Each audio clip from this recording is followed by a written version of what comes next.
Kabanata 361.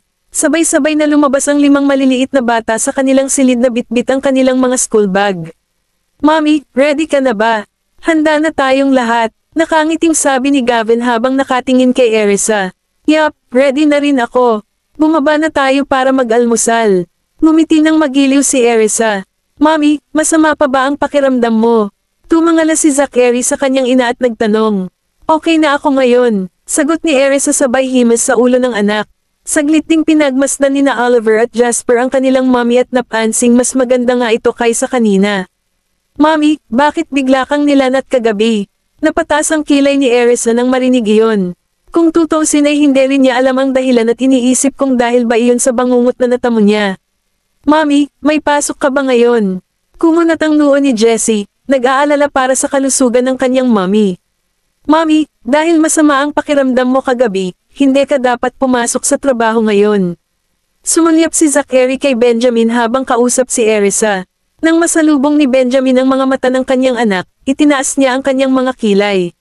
Pinandilatan din ni Gavin ang kanyang ama at sinabing, "Sigurado ako na dahil pinag-overtime niya si mommy kagabi. Baka nagkasakit si mommy dahil sa sobrang trabaho.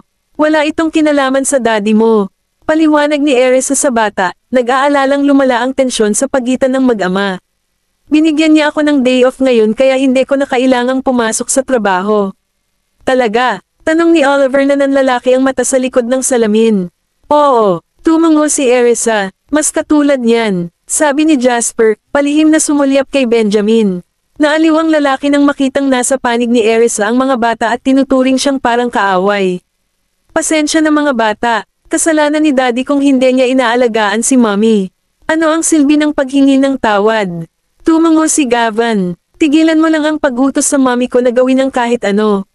Hindi nakaimik si Benjamin habang nakatitig sa kanyang dominanteng anak, na may hawig sa kanyang sarili. Naaliw na tumingin si Erisa kay Benjamin bago nagmadaling sumabay sa mga bata. "Sweethearts, bumaba na tayo para mag-almusal." "Okay," sagot ng 5 maliliit at tumakbo pababa. Ilang sandali pa, tumalikod si Jessie at hinayla si Erisa. Tumawa ang babae at sumigaw, "Mag-ingat ka. Huwag tumakbo. Mommy, bilisan mo." "Okay, sasama ako." Tumawa si Erisa. Si Benjamin, na nakasunod sa babae at mga bata, ay gumawa ng ilang malalaking hakbang at naabutan si Jessie bago binuhat ang babae. Nanlaki ang matingkad na bilog na mga mata ni Jessie habang gulat na nakatingin sa ama. Natunaw ang puso ni Benjamin nang makita iyon. Pinisil ng lalaki ang ilong ng babae, sinabi ng lalaki, "Ihahatid ka ni daddy sa ibaba." Kumurap ng ilang beses si Jessie bago ibinaling ang tingin sa ibang direksyon. Napabuntong hininga ang dalaga, "Kaya kung maglakad sa ibaba. Ayokong buhatin mo ako." Sa pagharap sa mapagmataas na batang babae, bamantong hininga si Benjamin, na napagtanto na ang mga bata ay labis pa rin ang sama ng loob sa kanya.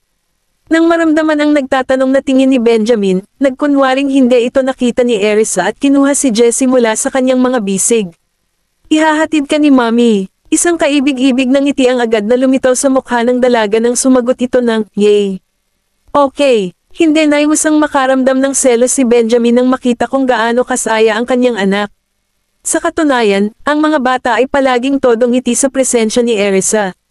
"Mommy, ang bagal mo." Ang 4 na batang lalaki, na nakarating na sa ibaba ng hagdan, ay nakatingin kay Erisa, na hinihimok siyang magmadali. "Okay." Ngumiti si Erisa at naglakad pababa. Napasulyap ang 4 na maliliit na lalaki kay Benjamin at sabay-sabay na ngumuso. Tumingin ang lalaki sa kanyang mga anak at sinabi, "Ibaba ninyo ang inyong mga bag at mag-almusal." Nang makarating si Erisa sa unang palapag, inabot ni Gavin, nag-alok na kunin ang school bag ng kapatid. "Mommy, ipasa mo sa akin ang bag ni Jessie." "Ibaba ko na." Inalis ni Erisa ang bag ng kanyang anak at ipinasa sa kanyang anak. "Mommy, hintayin mo kami." Paalala ni Zachary bago tumakbo ang 4 na lalaki sa sala para ilagay ang kanilang mga bag. Tumabi naman si Erisa na karga-karga si Jessie habang hinihintay ang mga lalaki, si Benjamin naman ay naghihintay sa tabi niya. "Magandang umaga, Mr. Graham at Miss York." Nakahanda na ang almusal, pagpapalam ni Edwin habang naglalakad. Tumango si Benjamin at sumagot, "Sige, uuwi na tayo para mag-almusal." Kabanata 362. "Jessie, pwede ba kitang hawakan?" Tanong ni Edwin sabay abot sa dalaga. Umiling si Jessie at iniwasan ang nakalahad na mga braso ni Edwin. Napangiti si Erisa sa amusement at sinabi sa kanyang anak, gusto kang hawakan ni Mr. Whitley. Hindi mo ba siya papayagan? Hindi, gusto kong hawakan ako ni Mommy. Niyakap ni Jessie si Erisa at isiniksik ang mukha sa leeg, masayang nilalanghap ang pabango ng ina. Napakabango ni Mommy. Kumunat ang noo ni Benjamin nang makita ang masayang ekspresyon nito. Hindi nararapat para sa isang bata na sobrang attached sa kanyang ina. Sweetheart, matagal ka nang dinadala ng mommy mo. Pagod na ang mga braso niya. Bakit hindi ka maglakad mag-isa? Nakasimangot na sabi ni Benjamin. Napatingin si Jessie kay Benjamin at nakita niya ang seryosong ekspresyon nito. Mamaha ang guilt sa kanyang munting puso. Mamulong siya kay Erisa. Mommy, you can put me down now. Kaya kung maglakad. Napansin ni Erisa ang mahiyaing ekspresyon ni Jessie. Lumingon siya at nakita niya ang masamang tingin sa mukha ni Benjamin. Gusto raw niyang makipagbanding sa mga bata, pero ganoon pa rin ang pakikitungo niya sa kanila. Mommy, tapos na tayo. Tara na at mag-almusal na tayo. Sabi ni Gavin sabay takbo kasama ang tatlo niyang nakababatang kapatid.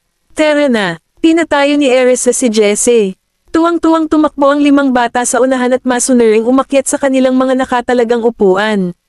Hinayla ni Benjamin ng upuan si Erisa. Umupo ka rito. Kakaibang sulyap sa kanya si Erisa. Hindi siya pinansin ni Benjamin, hinayla siya, at hinayla siya sa upuan. Kain na tayo, sinabi ni Benjamin sa mga bata habang siya ay nakaupo sa kanyang lugar. Ang butler ay naghanda ng masaganang pagkain para sa kanilang almusal. Masayang nagpasalamat sa kanya ang 5 bata. Pagkatapos, lumingon sila kay Erisa at sinabing, Mommy, kain na tayo. Bilasan mo at kumain. Ngumiti si Erisa sa kanila, ngunit hindi niya kinuha ang kanyang tinidor hanggang sa magsimulang maghukay ang kanyang mga anak. Pinagmasdan sila ni Benjamin na kumakain at naramdaman ang pag-ungol ng sariling tiyan. Sinimulan niyang itago ang sarili. Pagkatapos ng almusal, nais ni Erisa na ipadala ang mga bata sa paaralan, ngunit hindi nila ito pinayagan. Mommy, hindi mo kailangang pahirapan ang sarili mo. Kaya nating pumasok sa paaralan ng mag-isa. Giit ni Gavin. Oo, Mommy, dapat kang magpahinga sa bahay, hindi maganda ang pakiramdam mo. Hindi mo na kami kailangang ipadala. Tumango si Zachary. Mommy, matulog ka na ulit. Kung nakakaramdam ka ng anumang kakulangan sa ginhawa, tandaan na kunin si Mr. Whitley, okay? Paalala ni Oliver sa kanya. Mommy, huwag kang mag-alala, ihatid tayo sa school. Maaari mo kaming sunduin sa hapon pagkatapos mong makapagpahinga ng mabuti. Sabi ni Jasper, malamig sa labas, Mommy. Pumasok ka kaagad sa bahay at isara ang pinto.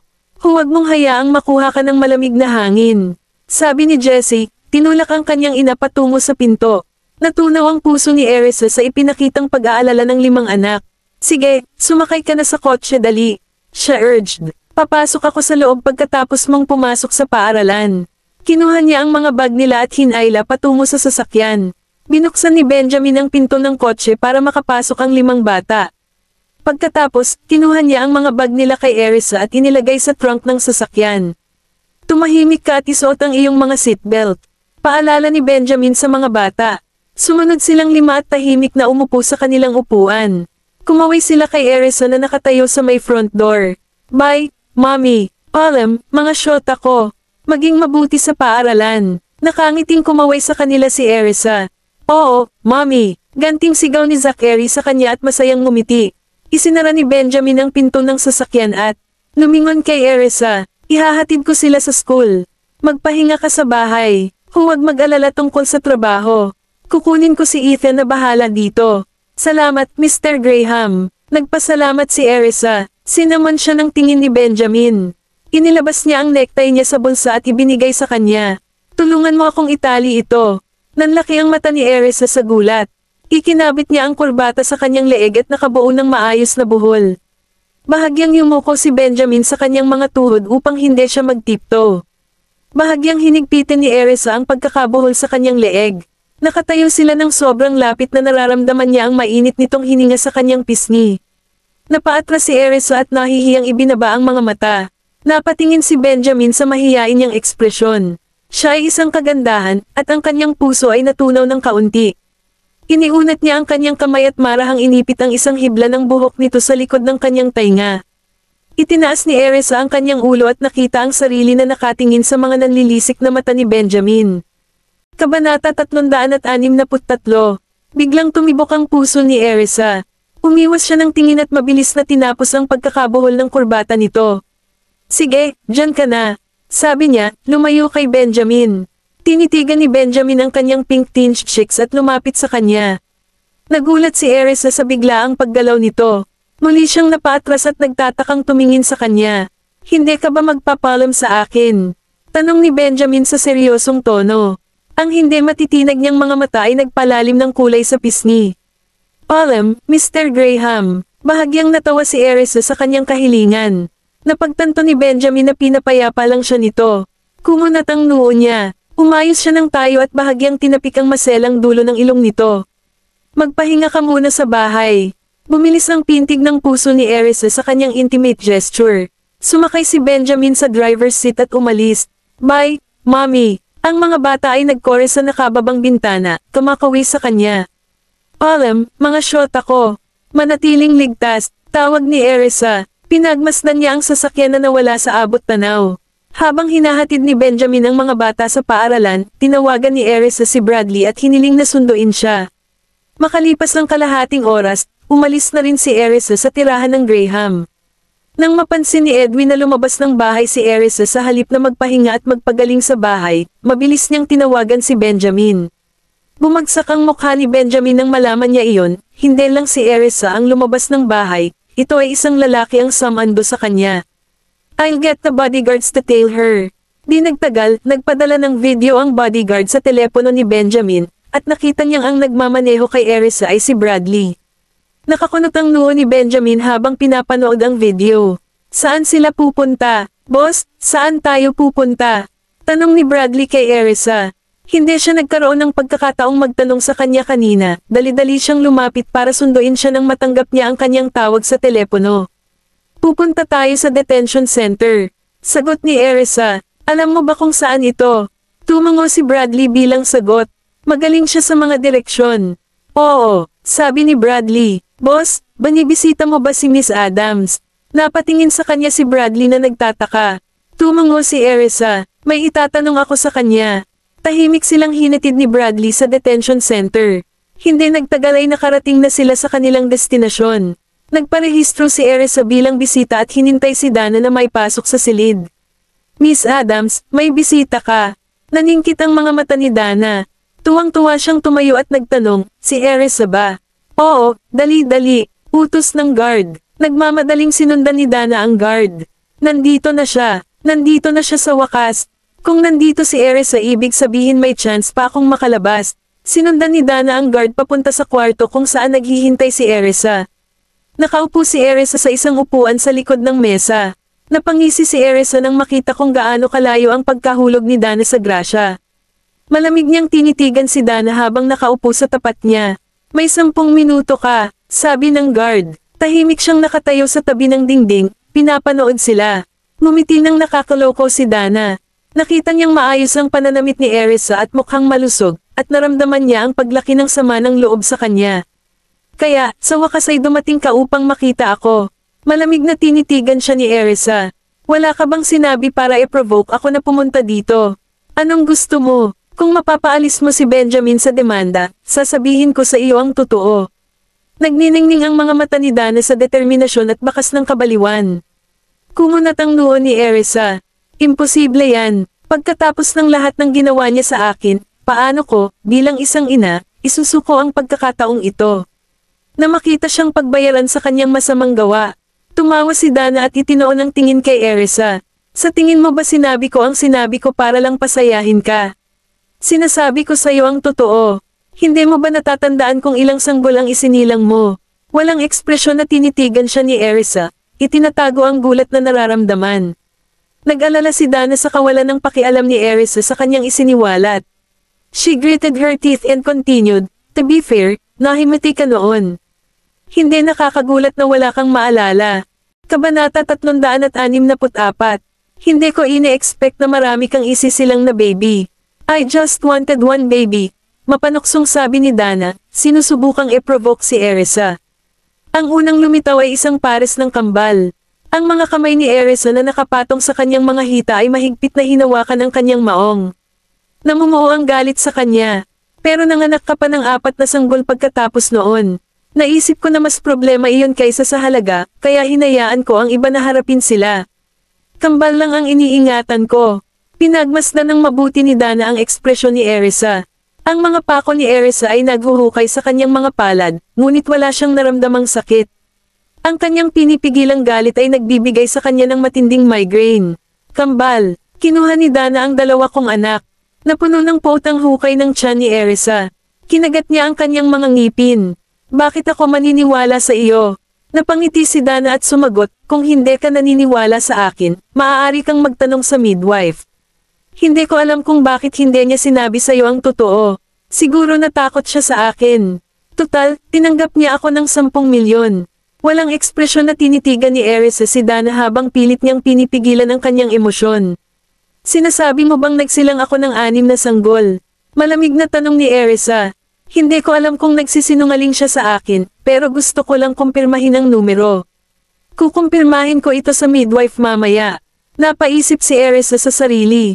Hindi na maalala ni Erisa kung ilan sa kanyang mga sanggol ang dinala ni Dana sa kanya. Sa oras na iyon, nasugatan niya ang kanyang ulo at ang kanyang memorya ay medyo malabo. Patuloy kang tumatawa tungkol sa kung paano ka kumuha ng 2 sanggol. Kaya, ano ang nangyari sa isa pang sanggol? Tanong ni Erisa. Tinusok ng matatalas niyang mga mata si Dana ng buong puot sa kanyang puso. Walang kahihiyang sinalubong ni Dana ang kanyang mga mata. Well, sumandal siya sa mesa at mamulong kay Erisa. Sasabihin ko ito sa iyo kapag naialis mo na ako rito. Sinalubong ni Erisa ang kanyang tingin na walang pakialam. Nanatili siyang tahimik habang nanlilisik ang mga mata niya sa pagdududa. Natarante si Dana sa kanyang ekspresyon. Dapat maniwala siya sa akin. Tutal, 6 na sanggol talaga ang naipanganak niya. Ang hindi niya alam ay napakasakit at mahina ang pang-6 na anak. Nawala na siya ng batang iyon, ngunit hindi ko ito masabi sa kanya. Kung alam niyang patay na ang bata, hinding-hindi niya ako papakawalan sa lugar na to. Erisa, ang kailangan mo lang gawin ay hilingin kay Benjamin na i-drop ang kaso at itigil ang paghabol sa bagay na ito. Paalisan mo ako dito at sasabihin ko sa iyo kung nasaan ang anak mo. Pinigilan ni Dana ang gulat na nararamdaman habang pilit niyang kinukumbinsi si Erisa. Well, it doesn't matter kung ayaw pa rin maniwala. Hanggat nandito pa ako, naghihirap ang batang iyon dyan. Dana, hindi ka ba natatakot sa karma? Hindi na napigilan ni Erisa ang kanyang galit at puot. Ang pag-iisip ng pagtatago ni Dana sa isa sa kanyang mga sanggol mula sa kanya ay parang gusto niyang patayin siya. Wala na siyang ibang gustong ilabas kundi ang huling hininga niya. Ayos lang, hindi ko inaasahan na maniniwala ka pa rin sa akin. Karma, bakit ako matatakot sa karma? At saka, hindi ba't namuhay ako ng maayos nitong mga taon? Masiglang sagot ni Dana, maaari mong tanungin ang 2 pa, tanungin sila kung gaano karaming mga sanggol ang mayroon ka. Gayunpaman, ako lang ang nakakaalam ng kinaroroonan ng ika-6 na anak. If you want to know, you must let me out of here, patuloy na pang-aasar ni Dana kay Erisa. Baka na mamaalamos ang batang iyon sa sulok ng ilang kalye ngayon. Sumandal si Erisa, gustong-gusto niyang sampelan si Dana sa mayabang. Nitong mukha, ngunit pinigilan niya ang sarili. Tulong, sasampalin niya ako, sigaw ni Dana na napabalikwas sa kinauupuan. Humakbang ang gwardya, handang pigilan ang sinuman sa kanila. Maaari mong sabihin ang iyong isip, ngunit walang karahasan ang pinahihintulutan. Galit na pinandilatan ni Erisa ang mukha ni Dana.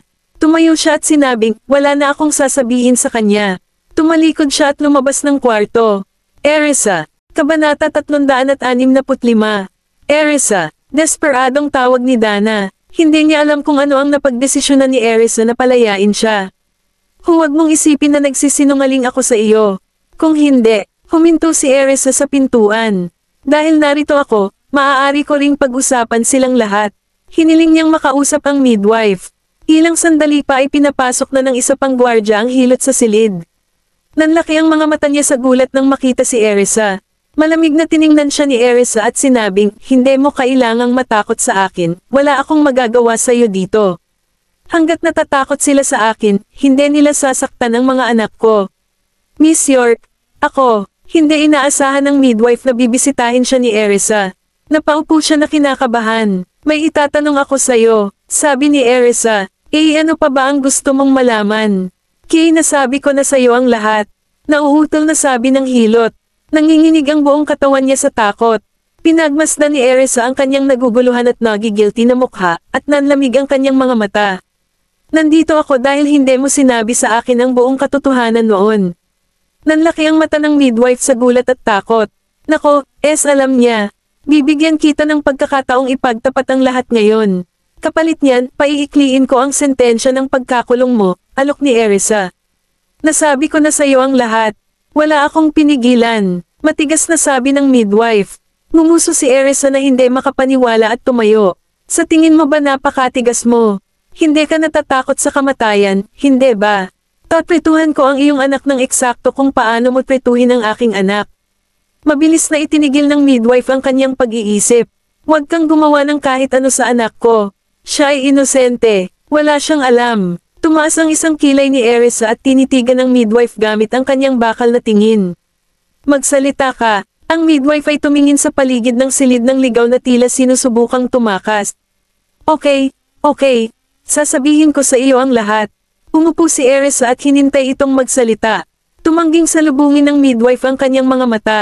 Siya ay nag-aalangan. Sinaman siya ng tingin ni Erisa. Wala akong buong araw. Isinilang mo ang ika-6 na sanggol. Bulalas ng midwife. Nagulat si Erisa. Nanginginig ang mga kamay niya na hindi mapigilan. May isa pa akong baby. Oo, sagot ng midwife sa nanginginig na boses. Sandali niyang sinalubong ang mga mata ni Erisa. Pagkatapos, ibinaba niya ang kanyang ulo at ikinwento ang lahat ng nangyari noon. Pagkatapos mong maipanganak ang unang sanggol, pumunta ako upang dalhin ang bata kay Miss Adams. Hindi ko inaasahan na maghahatid ka pa ng isa. Ang pangalawang sanggol ay mas maliit. Kaya, dinala ko ang parehong mga sanggol kay Miss Adams. Pagkatapos noon, nagsilang ka pa ng 4 na sanggol, ngunit ayaw ni Miss Adams na may kinalaman sa kanila. Binayaran niya kami at sinabihan kaming harapin ang mga sanggol na iyon. Sigurado akong alam mo na ang nangyari pagkatapos noon. Maliban sa pagkakaroon ng ika-6 na sanggol na ito, sinabi ko na sa iyo ang lahat. Miss York, alam ko na nilabag ko ang batas sa pamamagitan ng paggawa ng mga ilegal na gawaing ito. Walang paraan para mabuhay ako ng malaya ngayon, ngunit nakikiusap ako, huwag mong idamay ang aking anak sa bagay na ito. Ang buong pagsubok na ito ay itinuro ni Miss Adams. Malakas ang tibok ng puso ni Erisa sa kanyang dibdib. May isa pa akong anak. Pinandilatan niya ang midwife. Nasaan na ang baby ko? Umiling ang midwife. Hindi ko alam kung nasaan ang bata. Kinuha ni Miss Adams ang 2 sanggol at nawalan kami ng komunikasyon sa kanila pagkatapos noon. Akala ko magkakasama-sama ang mga bata, pero nang makita namin silang 5 noong araw na iyon, pakiramdam namin ay may mali. Wala na talaga akong alam. Pinaikit ni Erisa ang kanyang mga mata at pinagmasdang mabuti ang midwife, sinusubukang magdesisyon kung nagsasabi siya ng totoo. Kung magsisinungaling ka ulit, sisiguraduhin kong pagsisihan mo ito. Mariing umiling ang midwife. Hindi ko talaga alam kung nasaan ang bata. Paulit-ulit siyang tinanong ni Erisa, ngunit pinanatili niya ang kanyang kamangmangan. Sa wakas, nagtanong si Erisa, lalaki ba o babae ang sanggol? Lalaki siya. Parehong lalaki ang mga sanggol na kinuha ni Miss Adams. Gayunpaman, ang pangalawang sanggol ay mukhang mahina. Sa katunayan, hindi nagustuhan ni Miss Adams ang hitsura ng pangalawang sanggol. Akala niya isa siyang pangit na bata. I told her that he will grow into his looks with time, sagot ng midwife. Wala siyang pinigilan sa pagkakataong ito. Nagnanga ang ngipin ni Erisa. Ano pa ang kailangan mong ipagtapat? Kabanata 366. Natigilan sandali ang hilot bago umiling bilang tugon. Wala nang iba, iyon lang ang alam ko. Matapos pakinggan ang babae, tumayo si Erisa. Huwag kang mag-alala, wala akong gagawin sa anak mo. Salamat, Miss York. Agad na naging emosyonal ang midwife kaya naningkit ang kanyang mga mata. Pagkatapos noon ay nag-iwas ng tingin si Erisa na walang bahid ng pakikiramay sa babae. Dahil siya ay isang ina, hinding-hindi isasama ni Erisa ang mga bata o sasaktan sila sa anumang paraan. Muntik nang madapa si Erisa sa pinto nang makalabas siya ng detention center, kaya mabilis na tumakbo si Bradley para saluhin siya. Okay ka lang, boss. Nag-alala si Bradley dahil napansin niya kung gaano kapatla ang mukha ni Erisa. Kahit na nagawang tumayo muli ni Erisa sa tulong ni Bradley, nanginginig siya. Bradley, ako, kahit anong pilit ni Erisa, tila hindi niya mailabas ang kanyang mga salita. Ihatid na muna kita sa kotse, boss. Kung ano man ang gusto mong sabihin, kailangan mong maghintay. Matapos may pasok ang amo sa sasakyan, nagmamadaling inabot ni Bradley ang isang bote ng tubig. Patuloy ang pag-aalala ng lalaki kay Erisa nang makitang nanginginig ang mga kamay nito habang sinusubukang uminom. Sa sobrang sakit ay muntik na niyang mahulog ang bote. Boss, may nasabi ba na masama si Dana? Iyon lang ang naisip ni Bradley na makapagpapagalit kay Erisa. Nagtagal si Erisa para alalahanin ang sarili bago sumagot sa kanyang nasasakupan. Bradley, kailangan kitang makahanap ng isang batang lalaki na kasing edad ng mga bata. Pero bakit? Natarante si Bradley at hindi niya maisip kung bakit bigla siyang hihilingin ni Erisa na gawin ang ganoong bagay. Alam ko kung bakit kailangan naming hanapin si Gavin noon, pero ano ang dahilan ngayon? Napalunok si Erisa sa kanyang lalamunan bago nagpatuloy, may isa pa akong anak. Kinuha ni Dana ang dalawa sa aking mga anak noong taong iyon. Nang marinig ni Bradley si Erisa, nagulat siya ngunit medyo nag-aalinlangan pa rin. Sa tingin mo ba ay nagsinungaling si Dana sa iyo? Sabi ng dalawa, 6 daw ang anak ko at 2 ang kinuha sa akin ni Dana. Dahil ngayon ko lang si Gavin, ibig sabihin ay tinagaw niya sa akin ang isa. Sa puntong iyon, nabalisa si Erisa na nagsimulang manginig muli ang buong katawan. Kung talagang kinuha ni Dana ang 2 sa aking mga anak, kailangan kong hanapin ang isa pa para hindi na niya ako maitago sa ilalim ng kanyang hinlalaki. Maghanap ng palihim, at huwag hayaang malaman ng sino man ang iyong ginagawa, paalala ni Erisa kay Bradley. Oo, boss, subukan mo lang munang kumalma. Sisimulan ko kaagad ang paghahanap. Pumayag man si Bradley na tulungan si Erisa. Alam niyang matatagalan ang pagsusuklay sa buong bansa para sa isang anak. Matapos tumugon ng isang tango, idinagdag ni Erisa, kumuha ng mga larawan ni Zachary at ng iba pang kasama mo. Tandaan, maghahanap ka ng batang lalaki na kasing edad nila. Naiintindihan mo, boss, matapos utusan ng mga lalaki na magsimulang maghanap, bumalik si Bradley kay Erisa. Wala pa rin akong maalala, boss. Gustong maalala ni Erisa, ngunit sa sandaling sinubukan niya, naramdaman niya ang matinding sakit sa kanyang ulo. Habang nagpupumiglas siya, mas lumalala ang sakit ng ulo, at bago niya nalaman, ang lahat ay naging itim. Boss, laking gulat nang biglang nahimatay si Erisa, sinubukan ni Bradley ang lahat ng kanyang nalalaman para magising ang kanyang amo. Nang walang gumana, nagmamadaling pinaandar ng lalaki ang sasakyan at isinugod sa ospital. Samahan mo ako, boss. Nang makita ng mga bodyguard ang pag-zoom off ng sasakyan ni Bradley ay agad silang sumakay sa kanilang mga sasakyan at sinubukang humabol. Bakit ang bilis niya? Naisip ng ilan sa kanila na may mali nang mapansin nilang walang ingat si Bradley sa pagmamaneho. Kailangan natin silang maabutan. Nararamdaman ko na may hindi tama. Mukhang namutla si Miss York ngayon. Hindi mo akalain na may nangyari sa kanya, di ba? Dapat ba nating ipaalam kay Mr. Graham? Subukan muna nating humabol para malaman natin kung ano talaga ang nangyayari. Nang makarating ang mga bodyguard sa ospital at nakitang binuhat si Erisa papasok ng gusali na may dalang stretcher, agad na tinawag ng isa si Benjamin. Mr. Graham, may nangyari kay Miss York. Dinadala siya sa emergency room. Pagkatapos nito, nagmamadaling pumasok sa ospital ang mga bodyguard para alamin ang sitwasyon. Samantala, si Benjamin ay isinugod mismo sa ospital sa pinakamaikling panahon. Kabanata 367. Nag-aalalang naghihintay si Bradley sa labas ng emergency room. Boss, kailangan mong malampasan ito. Anong nangyari kay Miss York? Tinanong ng mga bodyguard ni Benjamin si Bradley nang makalakad na sila. Sinulyapan ni Bradley ang mga lalaking iyon bago sumagot sa kanilang tanong ng isa pang tanong. Sino kayong mga tao? Kami ang mga bodyguard ni Mr. Graham. Matapos marinig ang kanilang sagot, nagtaas ng kilay si Bradley sa mga bodyguard. Sinusundan mo kami. Kami ay may tungkulin na protektahan si Miss York, kaya kailangan naming malaman kung ano ang nangyari sa kanya. Na-blackout lang siya. I think it's because she got too emotional, pero hindi ko pa masasabing sigurado. Nag-aalalang nakatitig sa pintuan ng emergency room, umaasa rin ang mga bodyguard na magiging maayos si Erisa. Bilisan mo, sigaw ni Benjamin kay Jack, kaya agad na pinalo ng lalaki ang accelerator. Nang sa wakas ay nakarating na sila sa ospital, tumalon si Benjamin mula sa kotse bago pa man tuluyang maihinto ni Jack ang sasakyan. Kamusta na siya? Nag-aalalang tanong ni Benjamin nang makita niya si Bradley at ang mga bodyguard na naghihintay sa labas ng emergency room.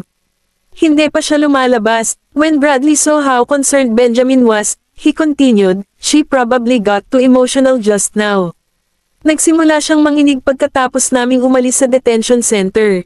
Matapos masulyapan ang lalaki, dali-daling nilabas ni Benjamin ang kanyang telepono para tawagan si Sean, na nakarating na sa ospital nang tumawag ang tawag. Gaano na siya katagal sa loob? Tanong ni Sean kay Benjamin. 10 minuto na ang nakalipas, sagot ni Bradley. Alam mo ba kung anong nangyari? Pagkatapos ay inulit ni Bradley ang kanyang sarili kay Sean, na tumango bago bumaling upang aliwin si Benjamin. Na-overwhelm lang siya sa emotions, kaya malamang hindi kinaya ng isip niya.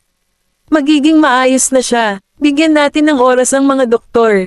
Nang si Benjamin ay nakatitig pa rin sa pintuan ng emergency room, itinulak ng mga nurse si Erisa palabas ng wheelchair. Kaagad, si Benjamin ay sumugod upang makita ang babae, na wala pa ring malay at konektado sa isang IV drip, bago bumaling upang tanungin ang doktor ng may pananabik, kumusta siya? Ayos naman siya. Nagkaroon lang siya ng mababang asukal sa dugo at sobrang emosyonal na stress. Nagsalubong ang kilay ni Benjamin matapos marinig ang doktor dahil kahit si Sean ay masasabing medyo naka-reserve ang manggagamot. Dalhin muna natin siya sa ward, mungkahi ni Sean sa doktor, na nagulat nang makita siya at kumbinsido na hindi ordinaryong tao si Benjamin dahil nandoon si Sean. Gayunpaman, walang sinabi ang doktor tungkol kay Sean ngunit inutusan ang mga nurse na dalhin si Erisa sa kanyang silid at nagtanong, so sino ang mag-aalaga ng mga papeles? Hayaan mo akong gawin iyon. Mabilis na sagot ni Bradley, nabuhayan ng loob nang makitang nasa mabuting kamay si Erisa, bago tumungo sa counter. Samantala, sumunod sina Benjamin at Sean kay Erisa sa kanyang silid. Ano ang iyong relasyon sa pasyente? Tanong lamang ng doktor sa dalawang lalaki matapos nilang ipahinga si Erisa sa kanyang kama. Matapos makipagpalitan ng tingin kay Benjamin, lumingon si Sean sa doktor at itinuro si Benjamin. Ito ang asawa niya. Bilang tugon, tumungo ang doktor at tinanong si Benjamin, pwede ba tayong mag-usap sa labas sandali? Nakasimangot pa ring sinulyapan ni Benjamin ang nagpapahingang si Erisa bago lumabas ng kwarto kasama ang doktor. Hindi maganda ang lagay niya, di ba? Diretsyong tanong ni Benjamin pagkalabas nila. Subukan mo lang munang mag-relax. Mayroong ilang mga bagay na dapat alalahanin, ngunit hindi sila masyadong seryoso. Tila nagkaroon siya ng pinsala sa ulo noon at naghihirap mula sa mababang asukal sa dugo at migraine. Maaaring gumanap ang panganganak sa ilan pa niyang maliliit na problema. Kakailanganin natin siyang magpa-check up ng buong katawan pagkatapos niyang magising para sigurado, lalo na sa ulo. Nakinig ng mabuti si Benjamin habang pinaalalahanan siya ng doktor, kailangan mong tiyakin na hindi na siya ma-stress muli ng ganoon. Lalala lang nito ang mga bagay para sa kanya. Nakuha ko. Salamat, doktor. Bahala ka. Dahil doon, umalis na ang doktor. Sumulyap kay Benjamin, tinapik ni Sean ang balikat ng lalaki. Huwag kang masyadong mag-alala dyan, Benjamin. Sa ngayon, pinapahinga namin si Mrs. Graham. Kabanata 368. Lumingon si Benjamin kay Sean. Alam mo bang mayroon siyang lahat ng mga problema sa kalusugan? Bahagyang tango ang isinagot ni Sean. Mas mainam na ipa-check up natin siya. Sa ganoong paraan, malalaman natin kung ano ang nangyayari. Tumango rin si Benjamin at sumang-ayon na iyon ang pinakamagandang hakbang. Pagbalik ni Bradley mula sa counter, sinenyasan ni Benjamin ang lalaki. Alam mo ba kung ano ang naging emosyonal niya? Bradley tried to look away when he answered, Dana threatened boss with her child. Baka itanong mo kay boss ang mga detalye kapag gising na siya. Habang nakapikit ang kanyang mga mata kay Bradley, si Benjamin ay naglabas ng isang napakatindi na aura kaya't natatakot ang lalaki bilang tugon. Mabilis na tinapik ni Sean ang balikat ni Benjamin nang makita kung gaano kritikot si Bradley. Tingnan natin kung ano ang sasabihin ni Mrs. Graham. Sigurado akong malapit na siyang magising. Matapos masulyapan si Bradley sa huling pagkakataon, tumalikod si Benjamin at bumalik sa loob ng silid. Mabilis na hinailan ni Sean si Bradley sa isang tabi ng papasok na sana ang lalaki kasunod ni Benjamin. Alam kong alam mo talaga ang nangyari sa boss mo. Kung ikukumpara kay Benjamin, hindi gaanong nakakatakot si Sean kay Bradley. Maghintay tayo hanggang magising si boss. Pwede mo muna akong sabihin. Promise hindi ko sasabihin kay Benjamin, nakangiting pangungumbinsi ni Sean. Gayunpaman, umiling si Bradley bilang tugon. Personal na bagay ito ni boss. Hindi tama na pag-usapan ko yun. Napakunot noo si Sean kay Bradley dahil hindi niya akalain na ganoon kahigpit ang bibig ng lalaki. Doktor ako, remember, paano ko malalaman kung ano ang problema niya kung hindi mo sasabihin sa akin? Kahit na patuloy na kinukumbinsi ni Sean si Bradley, hindi pa rin natinag ang lalaki sa huli. Sa kabilang banda, hindi napigilan ni Benjamin ang pagkunot ng mahigpit na kilay nang matitigan niya ang maputlang mukha ni Erisa. Lumapit naman ang lalaki para hawakan ang pisngi ni Erisa habang iniisip kung ano ang nangyari kaya naging emosyonal siya. Hindi niya maiwasang sisihin si Dana, na nanatiling magulo kahit na siya ay inilagay sa malayo. Matapos manatili sa tabi ni Erisa ng ilang oras, lumabas si Benjamin sa balkonahe at tinawagan si Ethan upang asikasuhin ang ilang mga bagay. Hindi nagtagal pagkatapos noon, bumagsak ang presyo ng stock ng Adams Group na parang landslide ng walang babala. Biglang may narinig si Benjamin na umuungol mula sa loob kaya dali-dali siyang bumalik sa gilid ni Erisa. Masakit ba sa isang lugar? Natigilan si Erisa nang makita si Benjamin. Bakit ka nandito? Gayunpaman, walang sinabi si Benjamin sa halip ay hinaplos ang pisngi nito bago tinawag si Sean, na magalang na tumungo kay Erisa pagkapasok nito sa silid. Pagkatapos ay pinindot ni Sean ang call button, na agad namang pinandilatan siya ni Benjamin. Wala akong dala, kaya hindi ko magawa ang aking sarili sa pagpapacheck up, paliwanag ni Sean na may nakakahiyang ngiti. Noon lang namalaya ni Erisa na nasa ospital siya at naalala niyang nahimite siya. Pagkatapos, nagpa-check up ang doktor kay Erisa at nakitang normal ang lahat ng indicators. Magpahinga ka, paalala ng doktor, na pinabagal ang IV drip bago lumabas ng silid. Gusto mo ba ng tubig? Tanong ni Benjamin kay Erisa sa malambing na boses. Oo, sagot ni Erisa sabay tango. Tinulungan ng lalaki si Erisa na tumayo at kumuha ng isang basong tubig. Nakatayo sa malapit, hindi maiwasan ni Sean na matuwa nang makita kung gaano kamalasakit si Benjamin. Boss, gamaan na ba ang pakiramdam mo? Tanong ni Bradley nang pumasok siya sa silid. Much better. Sorry kung pinag-alala kita. Kahit nang hihina pa si Erisa, she tried to sound cheery. Muntik mo na, akong atakihin sa puso noong nahimite ka. Bulalas ni Bradley. Gayunpaman, ang tanging natatandaan ni Erisa ay kung gaano kasakit ang kanyang ulo bago siya nawalan ng malay. Dapat kang uminom ng mas maraming tubig. Inabot ni Benjamin kay Erisa ang isa pang baso ng tubig habang nakahawak sa kanya. Nang matapos siyang uminom ay tinulungan siya ni Benjamin na mahiga. Nakatitig sa iba, nagtanong si Erisa, bakit nandito kayong lahat? Nandito lang ako dahil kay Benjamin. He was worried sick about you. Sagot ni Sean na may kasama pang ngiti.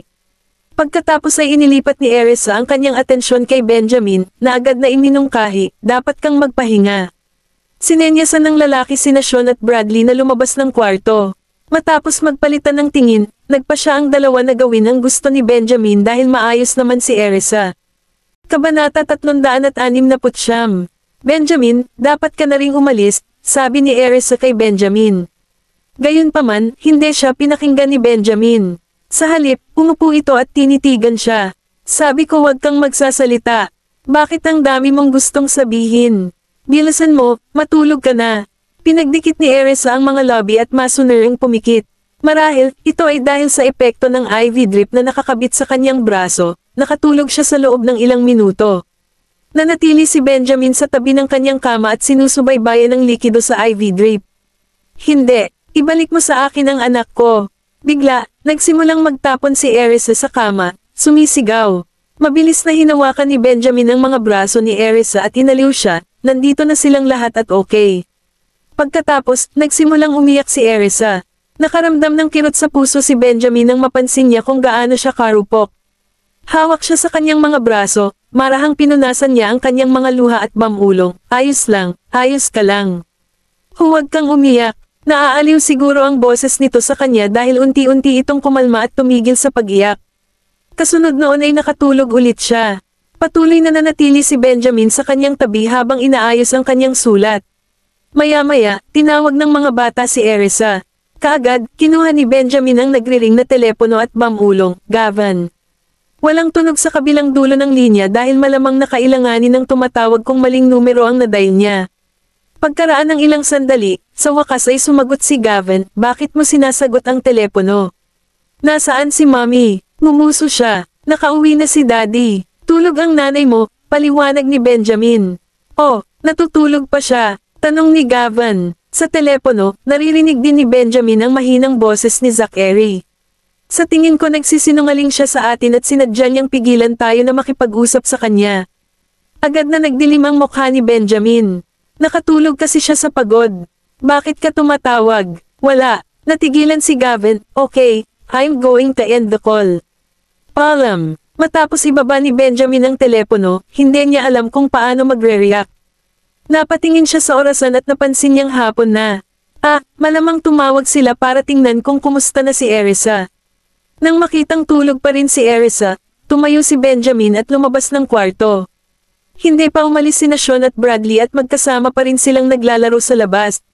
Nang makita sila ni Benjamin, ikinakunot niya ang kanyang mga kilay at inutusan si Sean, lumabas kayo para bumili ng pagkain. Makakakuha ka ng sinigang na oatmeal. Alam agad ni Sean na para kay Erisa iyon.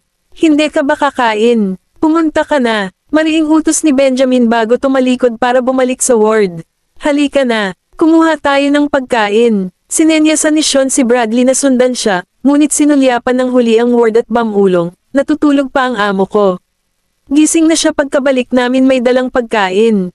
Sa kabilang banda, baka magalit si Benjamin sa iyo kapag hindi ka pumunta, paalala ni Sean kay Bradley na may malademonyong ngisi.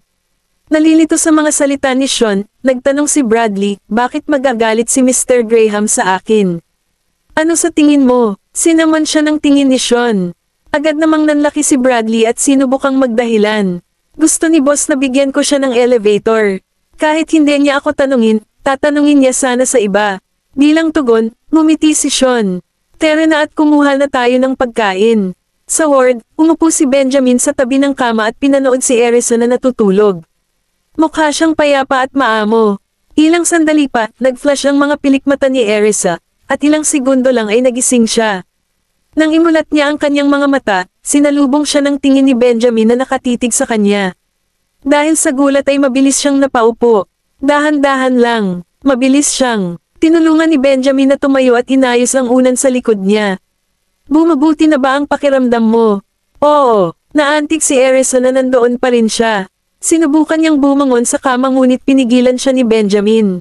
Anong ginagawa mo? Gusto kong gumamit ng banyo. Tumingin si Erisa kay Benjamin at nagpaliwanag. Matapos tulungang maupo si Erisa sa gilid ng kama, yumuko ito para magkasya ang tsinelas sa paa nito. Nanlaki ang mga mata ni Erisa sa pagtataka nang makita niya kung gaano kabait si Benjamin. Kaya kung magsuot ng mga ito sa aking sarili. Bulong niya. Gayunpaman, sinaman lang siya ng tingin ni Benjamin at ipinagpatuloy ang paglalagay ng tsinelas sa kanyang mga paa. Nang dumampi ang mga daliri nito sa kanyang mga daliri sa paa, naramdaman ni Erisa ang panginginig na damaloy sa kanyang gulugad. Nasiyahan sa kanyang ginawa, tumuwid si Benjamin at hinawakan ang pagtulo. Kalahating puno pa, mag-ingat ka, babala ni Benjamin habang ginagamit ang isang kamay upang suportahan siya at hawak ang IV drip sa kanyang isa. Kabanata 370, Salamat. Nagpasalamat si Erisa sa kanya at gustong mag-isa na magtungo sa restroom. Gayunpaman, sinuportahan siya ni Benjamin at sinundan din siya. Awkwardly, hinintay ni Erisa na umalis ang lalaki. Gayunpaman, nagpatuloy si Benjamin sa loob at tila hindi siya lalabas. Tumalikod na siya para bigyan siya ng privacy na kailangan niya. Lumunok siya at mahinang nagtanong, Graham, pwede ka bang maghintay sa labas? Lumingon si Benjamin na may malalim na tingin sa kanyang mga mata.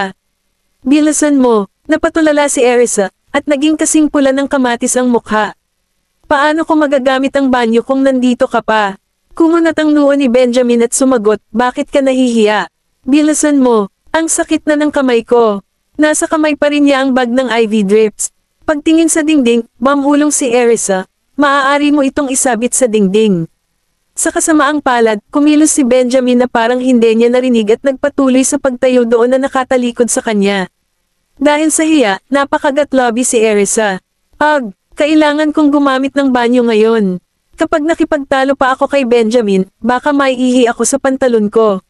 Walang ibang pagpipilian, maingat niyang tinitigan ang lalaking nakatayo sa banyo kung sakaling sumilip ito. Pakiramdam niya ay uminit ang mukha niya pagkatapos niyang magpakalma. Dahil sa hiya, dali-dali niyang itinaas ang kanyang pantalon at nag-flush ng toilet. Pagkatapos, tumungo siya sa lababo para maghugas ng kamay. Nakita siya ni Benjamin na papalapit mula sa kanyang peripheral vision, at isang ngisi ang lumitaw sa kanyang mga labi. Nang matapos si Erisa sa paghuhugas ng kanyang mga kamay, nagmamadali siyang lumabas, sinusubukang itago ang kanyang kahihiyan. Walang kamalay-malay sa hakbang ng pinto, natapilok siya. Halos huminto ang puso ni Benjamin, at inabot niya ito upang saluhin siya sa kanyang baywang. Nakakunot ang noo niyang nagtanong, bakit ang kulit mo?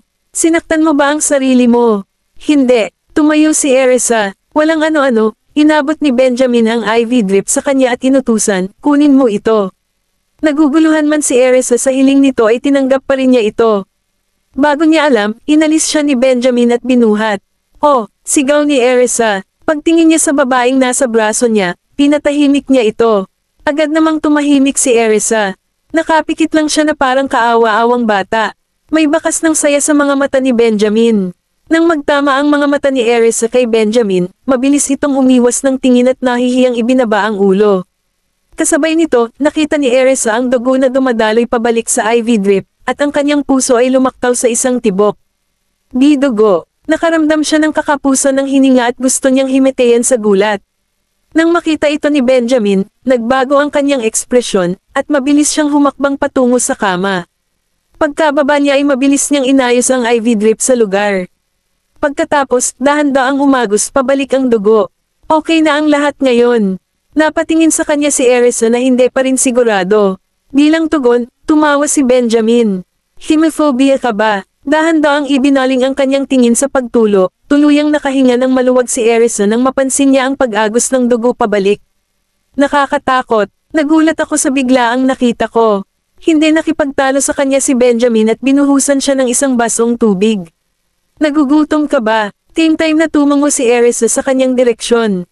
Hinaplos ang kanyang ulo ng may pagmamahal, tiniyak sa kanya ni Benjamin, nagpadala ako ng isang tao upang bumili ng pagkain para sa iyo. Hindi ito magtatagal. Naantig ang mga salitang iyon kay Erisa. Hindi ka pa rin ba komportable kahit saan?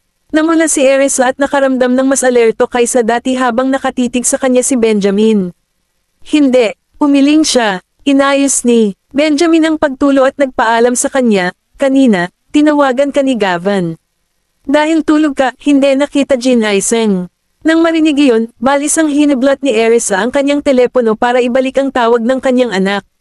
Hindi man lang siya nag-aksaya ng isang segundo na tawagan siya pabalik.